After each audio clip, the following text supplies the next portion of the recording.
All right, kindergarten, so we're going to do a humpback whale, which is one of my personal favorite creatures that live in the water. So we're going to start off with their nose, which is kind of a bumpy line. It shows that their face is not perfectly flat, so we just did this bumpy line. And then we're going to go into a soft upwards ramp. That's the beginning of their dorsal fin. And the dorsal fin means it's a fin that they have on the dorsal side of their body. The dorsal side of their body means the top. So it'd be like if we had a fin on our back and we swam around like this. So next we're going to draw the rest of the dorsal fin, which is just a small hook downwards like this. They have very small dorsal fins, unlike a shark. And then we're just going to continue on smoothly for the back. And then we're going to sweep up for the beginning of the tail.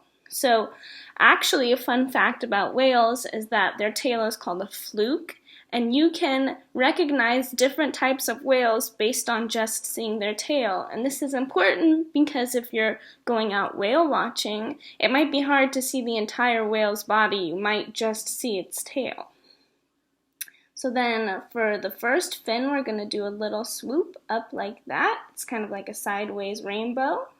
Then we're going to come down into kind of like an arrow shape. And then we're going to do a small downward curve. Then on the other side, we're just going to do the same thing. So a little upward curve. Then we're going to make a new upward arrow. Then we're going to continue back down. So we have both sides of our fluke. Now, we're going to come down with one big swoop. This is going to be the tail, and then it's going to turn into the body.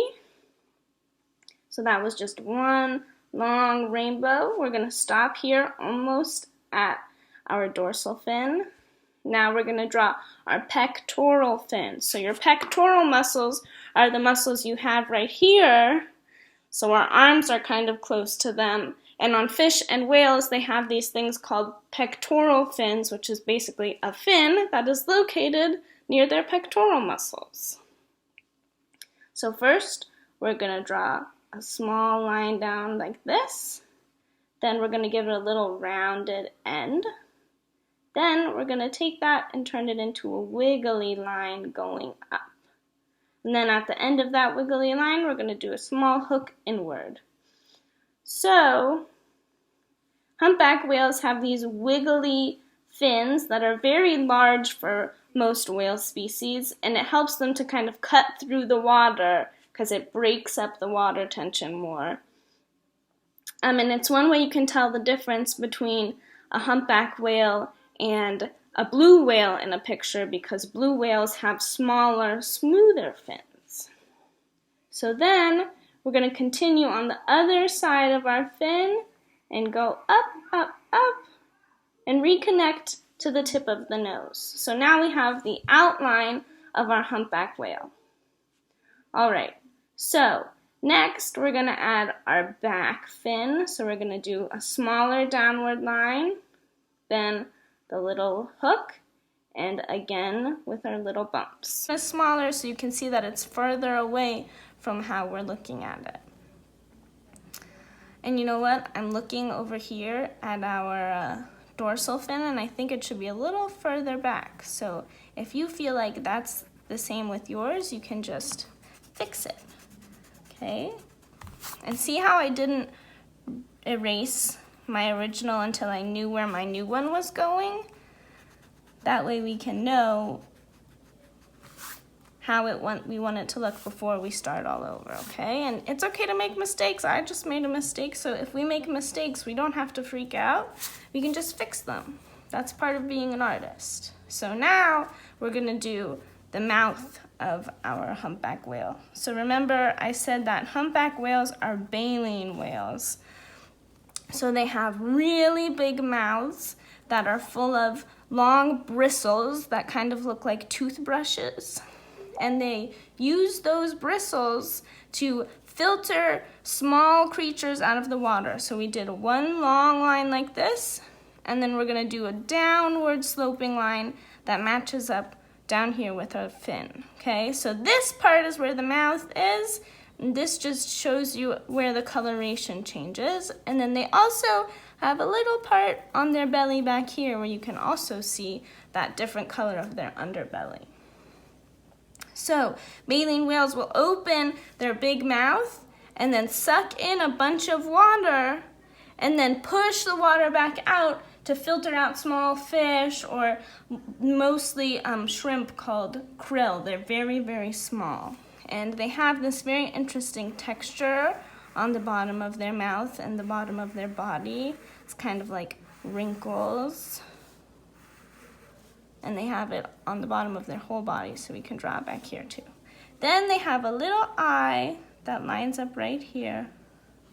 And then they have a blowhole, and that's where they breathe. So they don't breathe through their mouth like we do. They kind of have like a nose on the top of their head.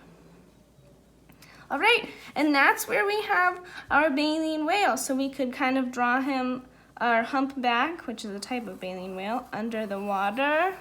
Maybe he's splashing somebody with his tail. Sometimes they do that. And we could draw some fish around him, maybe a squid. So here's a little squid. Triangle, then kind of give it 2 wings like a paper airplane. And then tentacles. And we could draw some seaweed.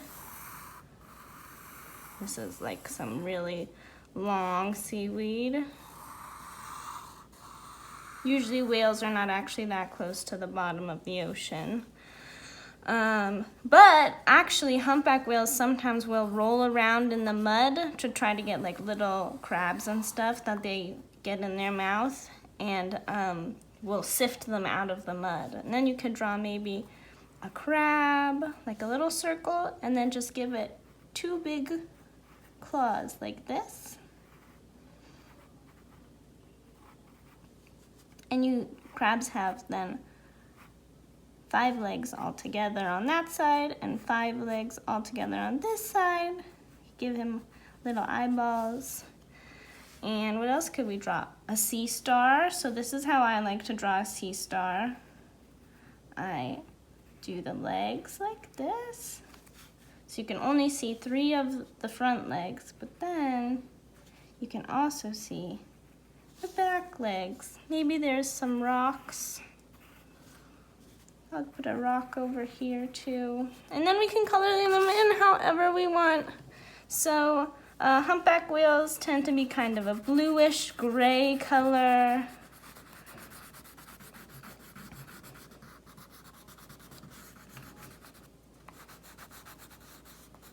Then their underbellies are a lot lighter.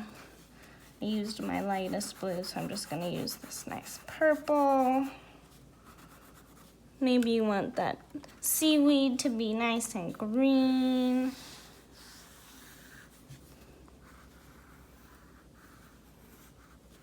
And then we could draw, the sun is out. Maybe if you're thinking about what we're learning in the water cycle, you could draw some clouds that are doing some condensation after the evaporation from the ocean. Shout out to Celinda. Okay, and that's what I have done so far. So I hope that you can show me your beautiful pictures of whales. I know you already did some great ones this morning, and I hope you learned some stuff about these super cool creatures.